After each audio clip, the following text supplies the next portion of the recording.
YouTube has recently taken down a 2016 documentary called Ukraine on Fire, produced by American filmmaker Oliver Stone. YouTube said it violated its content policy, despite the fact that the video had been up for 5 years. Critics say the movie is too one-sided with Russia-leaning narratives, but its content is not without important historical context about the history of Nazism in Eastern Europe. In an attempt to justify sending troops into Ukraine, President Putin said he wants to de-Nazify Russia's neighbor. Many people were quick to call it a delusional witch hunt. Nazi in Ukraine is like WMDs in Iraq, one Twitter user proclaimed. But while there weren't any weapons of mass destruction in Iraq, one can surely find Nazi-related symbols in these photos of Ukrainian soldiers. One of them was tweeted by Getty Images and the other by the official Twitter handle of NATO, who had promptly deleted it when commenters pointed it out. The fact is, many other European countries have far-right neo-Nazi groups, including Russia. But why does Putin worry about Ukrainian neo-Nazis particularly as he became increasingly antagonistic with the West? To understand this, we need to go back in time and start with this man, Stepan Bandera. In the 1930s, he fought for Ukrainian independence, but then he pledged allegiance to Hitler's Nazi Germany in the early stages of World War II, and massacred Jews and Polish people to achieve ideological and ethnic purity for Ukraine. Bandera was anti-communist as well, and according to this declassified CIA document called Cold War Allies: The Origins of CIA's Relationship with Ukrainian Nationalists, the US helped Bandera hide from the Soviets and excuse the illegal activities of Ukraine's fascist-leaning political organization in the name of Cold War necessity. Fast forward to the 21st century.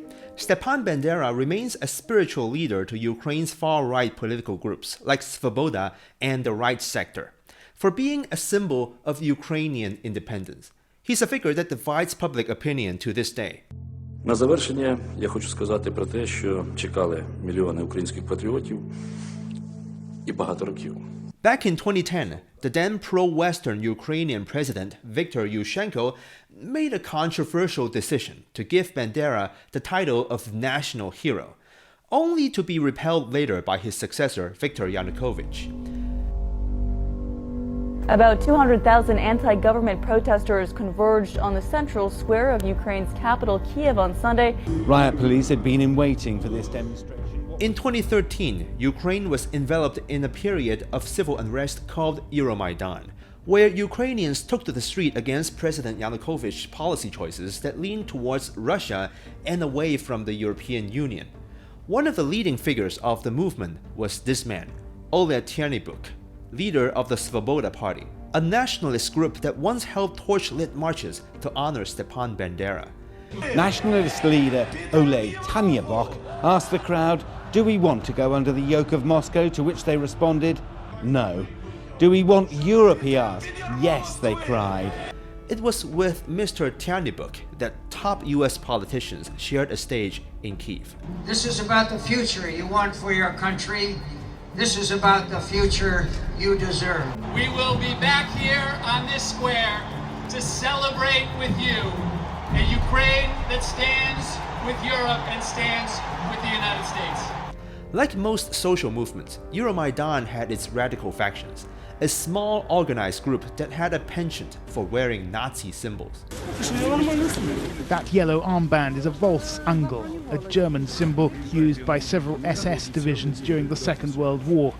Far-right graffiti is appearing, daubed on the walls of the city. In the end, the Yanukovych administration was replaced by an interim government. But it's clear that it was the radical groups who kept up the pressure on Viktor Yanukovych, and many of them feel that this really is their victory. The question is, how much power will that give the far right in the new Ukraine? The Crimean crisis and pro-Russian unrest in eastern Ukraine quickly followed. But let's take a step back here. These days, the far-right Svoboda is far less influential than before. It's actually been losing support since 2014. In Ukraine's 2020 local elections, it only won about 2.6% of seats, leading to critics saying Putin's claim that Nazism has somehow hijacked Ukrainian politics to be overblown and conspiratorial. The degree of Nazi influence in Ukrainian politics is unknown, but it's nonetheless one of Putin's justifications for Moscow's special military operation.